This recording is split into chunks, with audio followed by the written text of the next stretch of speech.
Hello everyone, अगर आपने इस सीरीज के पिछले एपिसोड्स नहीं देखे हैं सो आई सजेस्ट कि पहले आप उन्हें देख लें और मेरे चैनल को सब्सक्राइब करें। और अगर आपको मेरी वीडियो अच्छी लगे तो प्लीज़ लाइक करिएगा। एपिसोड की शुरुआत में वो को रानी बनने की ट्रेनिंग दी जा रही होती है, जहाँ पे प्रिंस उसके लिए खाना भिजवाता है और उसके साथ एक लेटर भी होता है जिसमें लिखा था कि सिक्योरिटी की वजह से मैं यहाँ पे आ तो नहीं सकता क्योंकि यहाँ पे किसी का आना अलाउड नहीं है, बट जब तक कि तुम वाइफ बन के मेरे पास नहीं आती तब तक भी मैं तुम्हारी हर परेशानी को तुमसे दूर रखूंगा।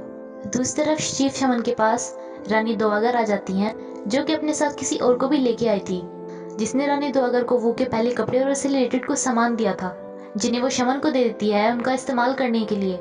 जिसके बाद नोकियों के सभी सामान से अपना टोना टोटका स्टार्ट कर देती है और काफ़ी देर तक ऐसे ही करने के बाद उसके जादू मंत्र से एक धुआं निकलता है। दूसरी तरफ वो प्रिंस के दिए हुए लेटर को काफ़ी संभाल के रखती है और सोने की तैयारी करती है। एंड देन वो धुआं जो नोकियोंग ने बनाया था वो वहाँ से उड़ के वो उनके पैलेस में चला जाता है एंड ये मैजिक वो उनको पूरी तरह से इफेक्ट कर देता है, जिसके बाद वो वहीं पे बेहोश हो जाती है। रानी दोवागर नोकियोंग से पूछती है कि क्या वो मर गई है।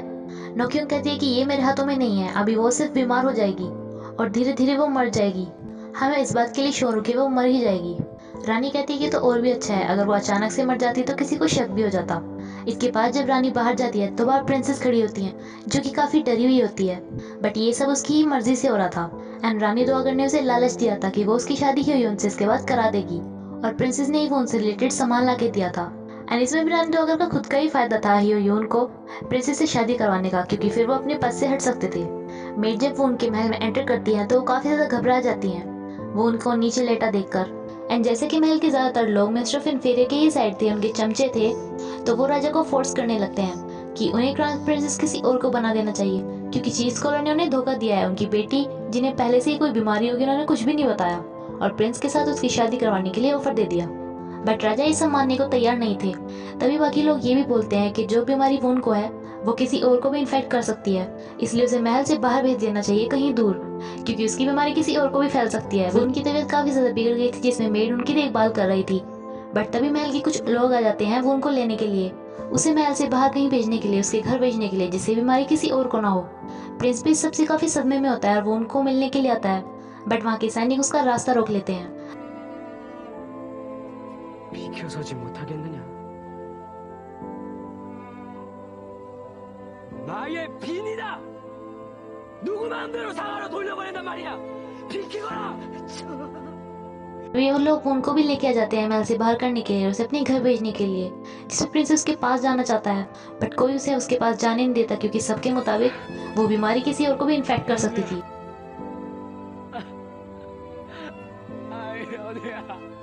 बट ये तो हमें ही पता था कि वो एक ब्लैक मैजिक से की हुई बीमारी थी जो कि ऐसे किसी को इन्फेक्ट नहीं कर सकती थी।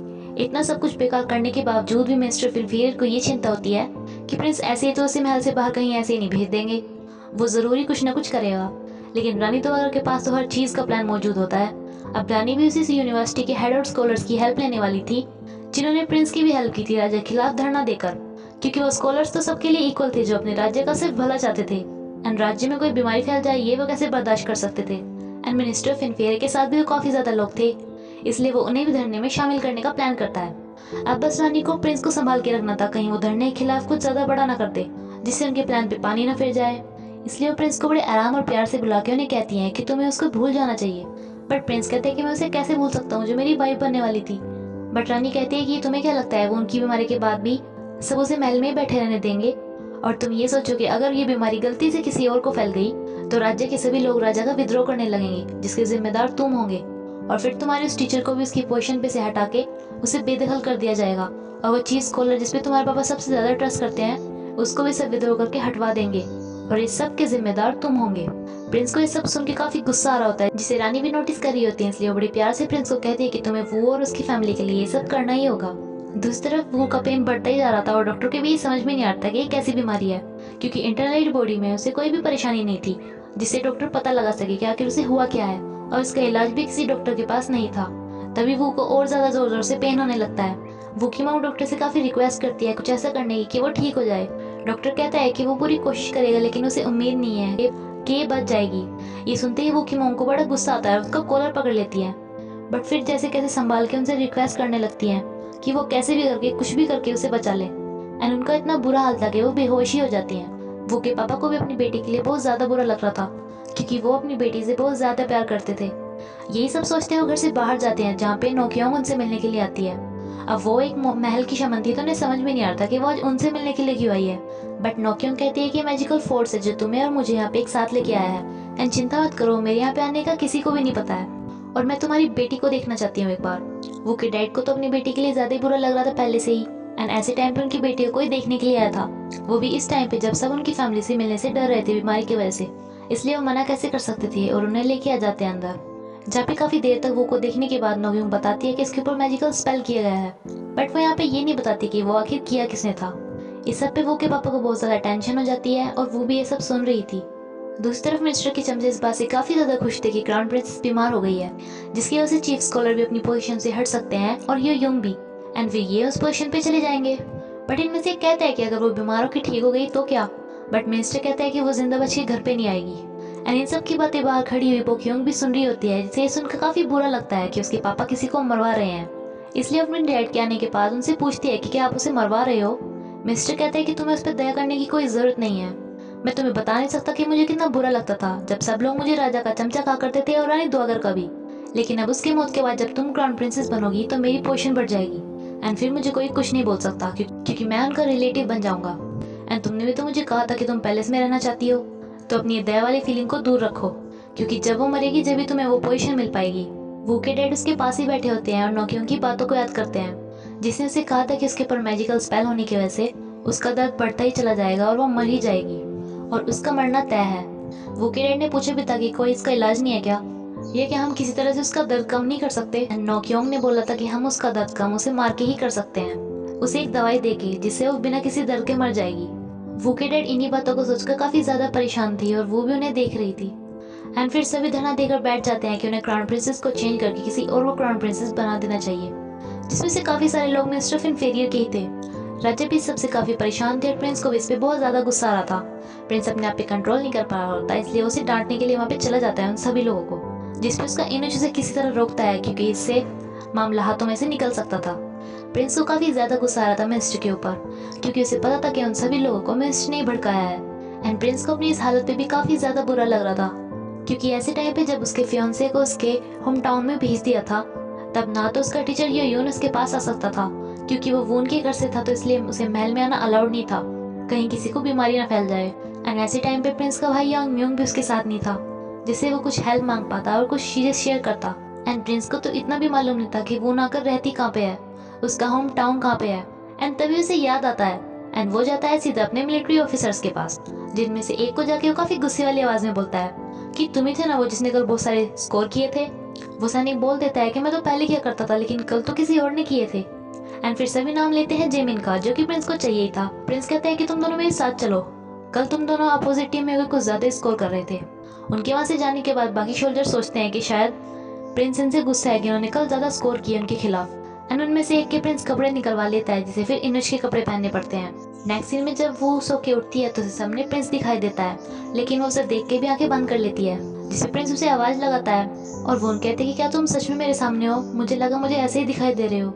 प्रिंस कहते हैं कि मैं सच में यहाँ पे आया हूँ तुम्हें देखने के लिए। इस पे वो काफ़ी ज़्यादा खुश होती है और प्रिंस उसे एक हेयर पिन देता है। वो पूछती है कि ये क्या है, जिसपे प्रिंस बताता है कि ये मून है जिसने सन को एम्ब्रेस किया हुआ है। इसमें ये रेड वाला पोर्शन सन है यानी कि राजा, एंड वाइट वाला पोर्शन है मून जो कि राजा की वाइफ होती है। एंड मेरे हार्ट में सिर्फ तुम ही हो, इसलिए जल्दी से ठीक हो जाओ और फिर हम एक साथ रहेंगे। इस पे वून भी काफ़ी खुश होती है और प्रिंस से सॉरी कहती है कि सॉरी, जब मैं फर्स्ट टाइम तुमसे मिली तो मैंने तुम्हें चोर समझा था और मैं कभी जान ही नहीं पाई कि तुम मेरे लिए इतनी फीलिंग्स रखते हो। प्रिंस कहते हैं कि हाँ, तुम्हें सॉरी तो बोलना ही चाहिए। वून कहती है कि इसमें तुम्हारी कोई गलती नहीं है, मेरी गलती है, और मैं बहुत ज़्यादा खुश हूँ कि मैं इस लाइफ में तुमसे मिल पाई। वून की इन बातों को सुन के प्रिंस को थोड़ा सैडनेस होती है, बट फिर प्रिंस कहता है कि तुम अच्छी हो जाओ और हम फिर से एक साथ रहेंगे, इसलिए तुम्हें ये सब बोलने की जरूरत नहीं है। यून जेमिन को कहता है कि उसे प्रिंस को यहाँ पे नहीं लाना चाहिए था, क्योंकि अगर प्रिंस को वो बीमारी लग गई तो जेमिन खतरे में आ सकता था। बट जेमिन कहता है कि ऐसा थोड़ी है कि वो बीमारी फैलने वाली है, अगर ऐसा होता तो तुम सबको भी बीमारी हो जाती अब तक। यून जेमिन को बताता है कि क्राउन प्रिंस उसे अपना रॉयल गार्ड बनाना चाहते हैं और शायद वो की वजह से आज उनकी विश पूरी हो गई है। उनकी ये बातें छुप के सियोल भी सुन रही होती है, बट जब जेमिन की उस पर नजर पड़ती है तो एकदम से छुप जाती है। एंड यून भी उसे देख लेता है और जेमिन को कहता है कि शायद वो तुम्हें लाइक करती है, उसे तुम्हारी तरह काफ़ी अच्छे से तलवार चलानी भी आती है और उसका स्टाइल बिल्कुल तुम्हारे जैसा है। प्रिंस यहाँ पे उस सैनिक का भेष बदल के आया था जिसके उसने कपड़े निकलवा लिए थे। और जेमिन को उसके दोस्त यांग म्यूंग और योयूंग वून बोला करते थे, क्योंकि वून का एक मतलब बारिश भी होती है और जेमिन का मीनिंग भी बारिश ही होता है। इससे प्रिंस कहता है कि क्या मैं भी तुम्हें वून बुला सकता हूँ, एंड थैंक यू, तुम्हारी वजह से मैं वहाँ पे आ पाया, एंड थैंक यू, मैं तुम्हारी वजह से इस जगह पे आ पाया जो कि वून की बर्थ प्लेस है। लेकिन मैं तो इस कंट्री का प्रिंस होने के बावजूद भी वून के लिए कुछ भी नहीं कर सकता।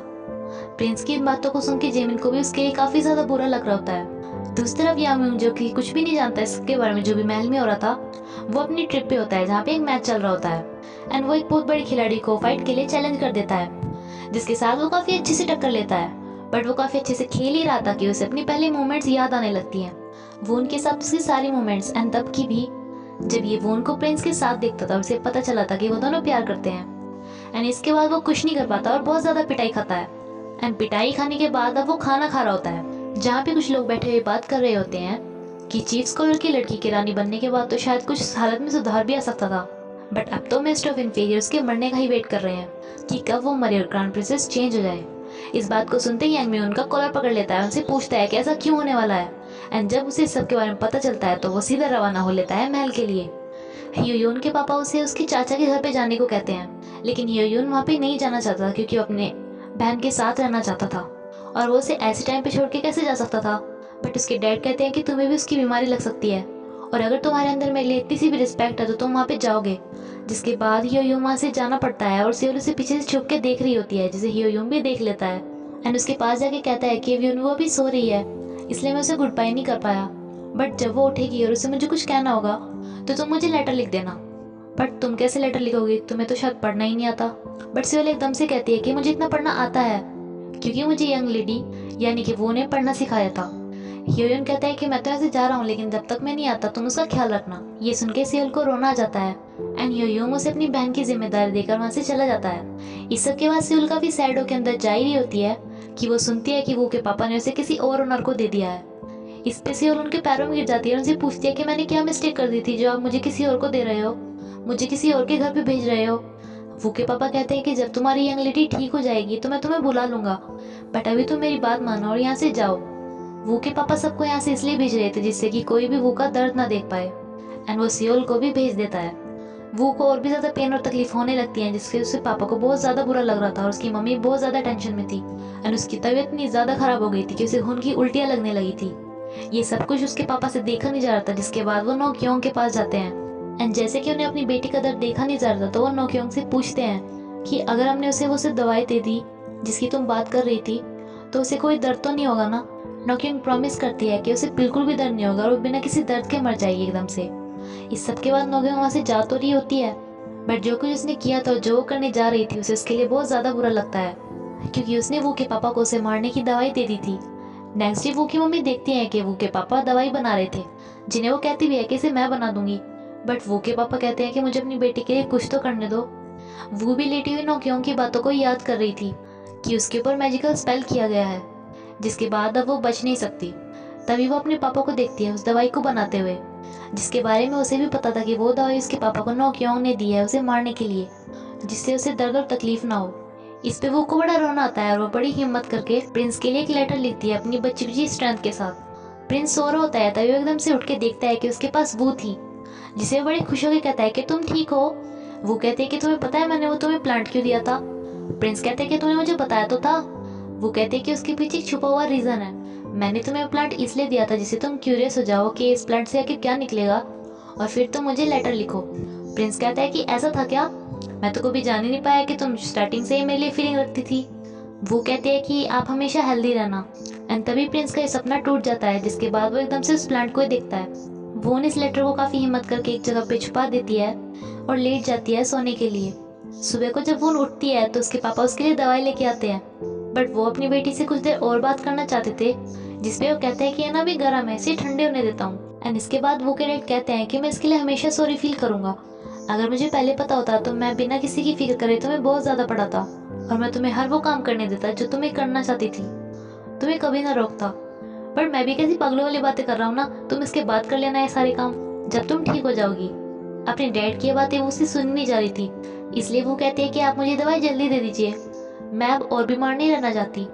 इसके बाद वो के डैड उसे अपने पास बिठा के अपने दिल पर पत्थर रखते हुए उसे वो पिला देते हैं और कहते हैं कि कड़वी थी क्या।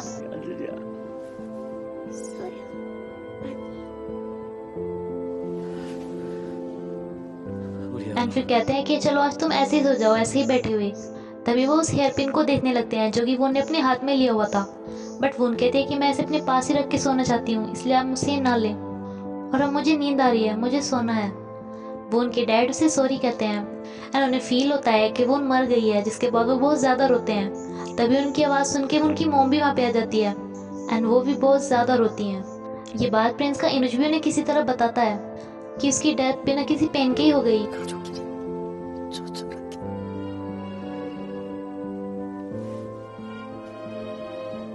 प्रिंस ये सुनने के बाद खुद को संभाल ही नहीं पा रहा होता एंड वो वून से मिलने के लिए जाने लगता है, यानी कि वो उनके घर पे। बट उसे वहाँ पे खड़े हुए सैनिक रोक लेते हैं, जिसे वो बहुत ज़्यादा रिक्वेस्ट करता है कि मुझे उनके पास जाने दो, बट वो उन्हें बिल्कुल भी नहीं जाने देते।